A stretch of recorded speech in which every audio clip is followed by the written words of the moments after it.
Il faut se réveiller à 4 heures du matin pour avoir la quantité minimale d'eau à Douglankoro Plateau, un quartier de la périphérie de Bamako. Pour atténuer la souffrance des habitants, l'association pour le développement du dit quartier apporte des citernes d'eau.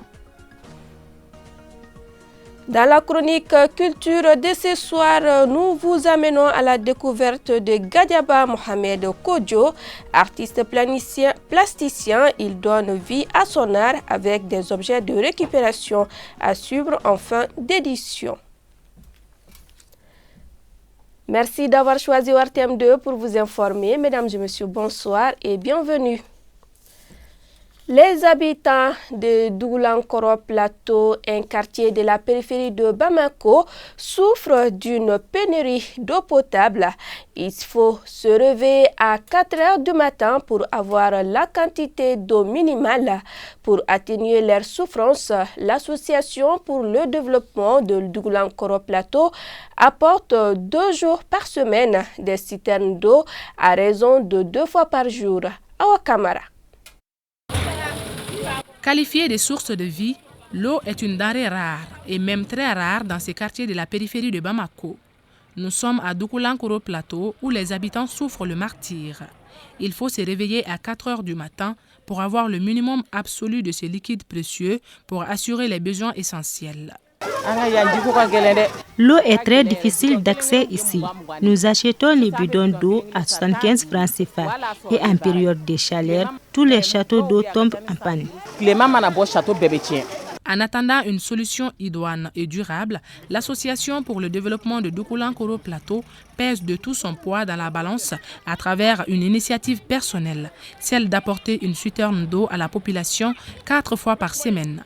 Lorsque retentit la sirène de la citerne d'eau, c'est la fête au village. Au mois de mars, avril, mai, c'est les 3 mois qui sont critiques pour nous sur la colline. Et nous commençons à fournir de l'eau depuis 4 heures du matin. Et la machine travaille en bas, c'est-à-dire de 4 heures du matin jusqu'à 18 heures. Imaginez-vous, et cela pendant ne serait-ce qu'une année seulement. Donc les machines commencent à monter leurs limites. Maintenant, c'est le président qui a vraiment pris cette initiative. Il a commencé par amener la citerne 1 fois par semaine, ensuite 2 fois. Maintenant, on a besoin d'aide. C'est le cri de cœur que nous lançons. On a besoin d'aide, pas seulement pas pour nous, mais pour nos braves dames. Pour vos braves dames qui ont besoin d'eau, qui se lèvent ici à 4 heures du matin, jusqu'à 18 heures et en ce mois béni de carême. Une action à la fois civique et humanitaire, saluée à l'unanimité. Nous remercions l'association pour cette action. Nous avons vraiment besoin de robinets dans notre localité.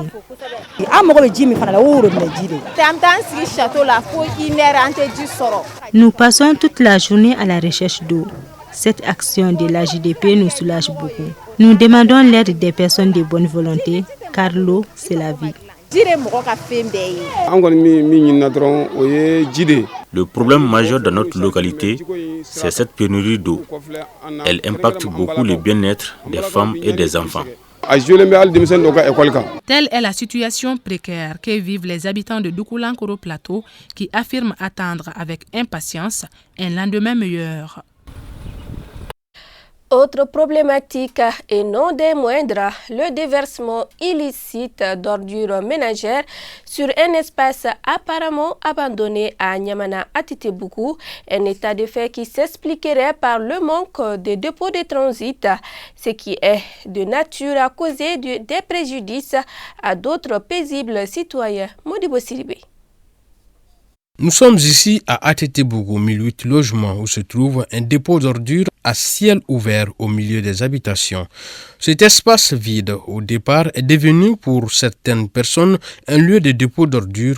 Depuis 2016. Depuis 2016, nous luttons pour cette cause. Même avant-hier, je me suis fait insulter à cause de ces dépôts d'ordures. Tu leur dis de ne pas déverser des déchets, ils attendent ton absence pour le faire.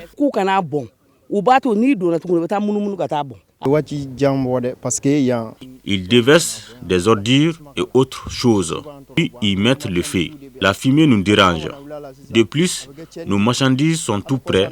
S'ils arrivaient à prendre feu, ce sera catastrophique.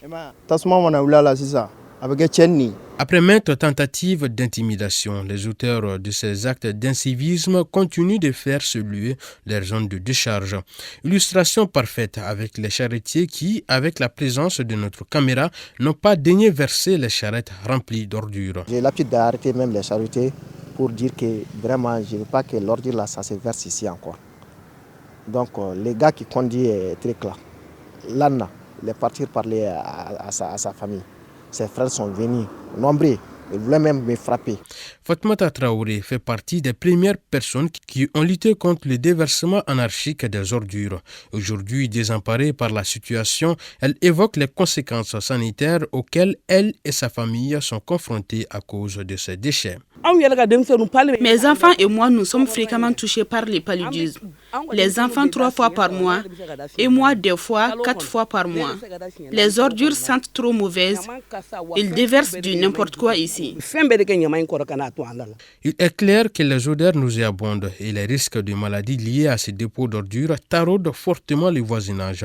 Après tant d'efforts pour contrecarrer cela, il demande l'aide des autorités pour que ces dépôts d'ordures à ciel ouvert disparaissent à jamais pour le bien-être des populations.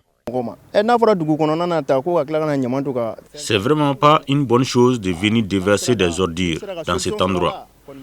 Trouver une solution à ce problème me fera plaisir. C'est là, moi, on va faire la salubrité pour nettoyer l'endroit, que l'endroit sera viabilisé. Bon, ça sera une chose très importante. Qu'ils mettent une plaque d'interdiction, comme ça la personne saura qu'elle encourt des risques. Malgré les efforts entrepris par les autorités de la transition pour débarrasser Bamako et environ de ses ordures, certaines personnes continuent de créer encore leurs propres décharges d'ordures sans se soucier de la santé des ménages se trouvant aux alentours des dépotoirs. Vous l'avez certainement remarqué avec des fidèles musulmans en ville ou dans les mosquées. Il s'agit des chapelets électroniques. Ces chapelets qui ont fait leur apparition sur le marché il y a quelques années s'imposent graduellement. Ils doivent leur forte sollicitation à leur caractère moderne et à la facilité qu'ils accordent aux utilisateurs. Modibo Sidibé. Chaque jour, nous assistons à de nouvelles inventions, des petits gadgets électroniques qui facilitent le quotidien de notre communauté. Et justement, dans la communauté musulmane, depuis peu, un objet de dévotion fait la sensation sur le marché. Il s'agit des chapelets électroniques qui, selon beaucoup de personnes, sont en train de voler la vedette aux chapelets traditionnels. La preuve, chez ces revendeurs, l'objet vedette est en rupture de stock. En réalité, les gens en raffolent du chapelet électronique. On n'en trouve même plus, surtout depuis le début du mois de Ramadan. C'est devenu pire. Les gens achètent beaucoup, surtout les nouveaux motifs, différents des anciens. Mais moi, je n'ai plus ces motifs. Le chapelet électronique s'est progressivement installé et a conquis le cœur de beaucoup de fidèles musulmans. Il est disponible sous différents motifs et est surtout très facile à utiliser. Il y en a qui marchent avec le téléphone et il y en a qui font l'appel à la prière. Il y a beaucoup de motifs. Ce que j'apprécie, des fois quand tu conduis, tu peux l'utiliser en toute tranquillité. C'est aussi plus discret. Ce n'est pas pour rien que des musulmans ont du penchant pour ces chapelets numériques. En se basant sur les avantages de ce nouvel objet, certains pensent que le chapelet électronique peut faire disparaître le chapelet traditionnel. Avec le temps, beaucoup de personnes vont adopter le chapelet électronique parce que tout le monde est pressé. C'est très facile à utiliser, alors que l'autre ne l'est pas trop. C'est très facile. Avis partagé ou pas, ces revendeurs estiment qu'en aucun cas, les chapelets électroniques ne peuvent supplanter les chapelets traditionnels. Les chapelets électroniques ne pourront en aucune manière égarer les chapelets que nous avons ici. L'électronique, c'est quelque chose qui n'est pas durable. C'est joli à voir, mais dans la durée, ça se détruit rapidement. Le chapelet traditionnel existe bien avant le chapelet électronique. C'est une invention récente, d'où la question, son utilisation est-elle permise par l'islam? Le chapelet, c'est un instrument. Donc, avec le modernisme, l'avancée de la technologie qui a fait venir ces chapelets électroniques-là, ce n'est pas condamné du tout d'utiliser le chapelet artisanal ou électronique. Le hic avec le chapelet électronique, outre ses designs attirants et surtout ses avantages, c'est qu'il devient inutilisable dès qu'il tombe en panne. Sinon, tout porte à croire qu'il a de beaux jours devant lui. Reste à savoir s'il peut évincer le chapelet traditionnel. Ramadan et sport riment-ils? Oui, mais après la rupture, selon les médecins, ils déconseillent le sport dans la journée, surtout pendant cette période de forte chaleur où la température frise souvent les 40 degrés, pour dire que les jeûneurs qui pratiquent du sport avant la rupture courent des risques. C'est ce que nous dit Khadijatou Touré dans ce reportage. Se priver de nourriture et de l'eau en journée pendant le mois de Ramadan semble déjà une difficulté insurmontable. Alors jeûner et faire du sport peut paraître un exercice impossible. Ouais, effectivement, c'est pas facile avec le soleil et tout, et la chaleur aussi, mais je crois que toute chose c'est à la volonté seulement. Quand tu as la volonté, c'est bon quoi. Vu que le football demande beaucoup d'efforts, beaucoup d'énergie, combiner les deux c'est un peu difficile. Surtout avec les filles. Même chez les garçons, c'est pareil. Mais on est obligé de le faire puisque tu dois jouer au championnat. Le jeûne fragilise le corps et diminue la puissance musculaire. Les entraînements doivent donc être moins longs et moins forts pendant la période du Ramadan. Le confort cardiaque et respiratoire doit être l'objectif essentiel. Et pour les sports de type d'intensité faible à modérée, c'est tout à fait possible de faire son jogging ou de faire sa marche rapide étant en jeûne. Mais il faudrait juste ajouter quand même que tout ça, il faut intégrer l'aspect environnemental.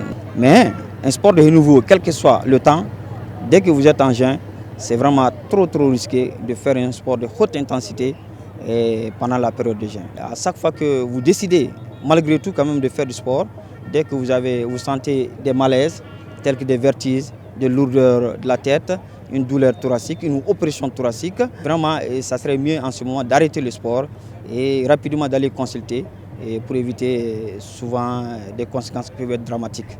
D'après les spécialistes, il est déconseillé de faire du sport à cette période si vous ne l'avez jamais pratiqué avant le Ramadan. Si vous êtes déjà un sportif, vous pouvez continuer vos entraînements sous un climat sain, à condition d'être plus attentif à votre corps que d'habitude. L'activité physique modérée est recommandée en ce moment de jeûne.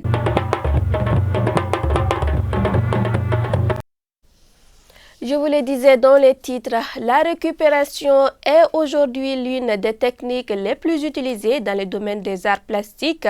Ils sont nombreux les artistes plasticiens qui s'inspirent des déchets ou d'autres articles pour donner vie à leur art. Gadiaba Mohamed Kodjo est l'un des pratiquants de cette technique.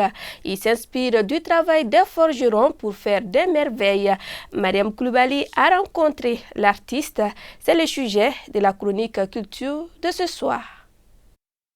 Marqués de plus en plus par des innovations, les arts visuels connaissent aujourd'hui de réels développements au Mali. Cela s'explique non seulement par la présence des écoles d'art, mais aussi par la créativité des jeunes artistes. Celui dont nous présentons le travail s'adonne à sortir les objets dans leur contexte réel en leur donnant une autre utilité. Il nous présente ici son exposition intitulée Tiens Anikunko. Tiens Anikunko. Tiens Anikunko, c'est en français, c'est l'héritage et l'événement. Bon, pour cela, l'héritage, ça vient le travail des forgerons. Le forgeron chez nous au Mali, c'est de père en fils. À partir de leur travail, j'ai eu l'idée de faire une création à partir d'un travail que déjà les forgerons font. Doté d'un esprit créatif, notre artiste du jour fait de la récupération la source nourricière de ses œuvres. Ici, il s'inspire du travail des forgerons. Les forgerons, c'est les premières personnes qui ont commencé le recyclage au Mali.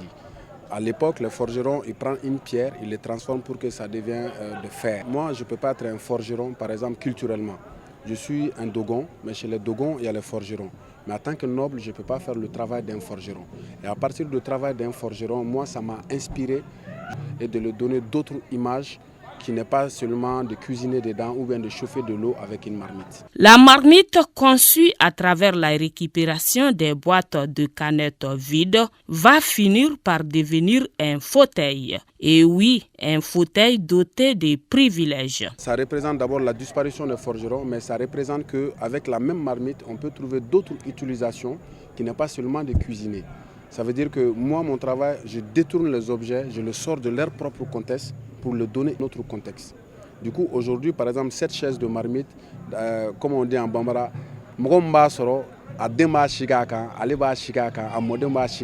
c'est pour parler de la durabilité et sensibiliser les gens, surtout dans le domaine du recyclage. En adoptant cette démarche, Gadjaba Mohamed Kodjo s'engage ainsi à préserver et valoriser le travail des forgerons tout en participant à la préservation de l'environnement, comme pour dire que l'art est dans tout et partout. Et le point Covid de ce 15 avril 2023, sur 97 tests réalisés, 0 cas positifs, 1 guéri et 4 personnes sont sous traitement. Pour vous protéger, protéger les autres, suivez les mesures de prévention et faites-vous vacciner. C'est ce qu'il fallait retenir de cette édition. Grand merci à vous de nous avoir suivis. Très bonne suite des programmes sur ORTM2.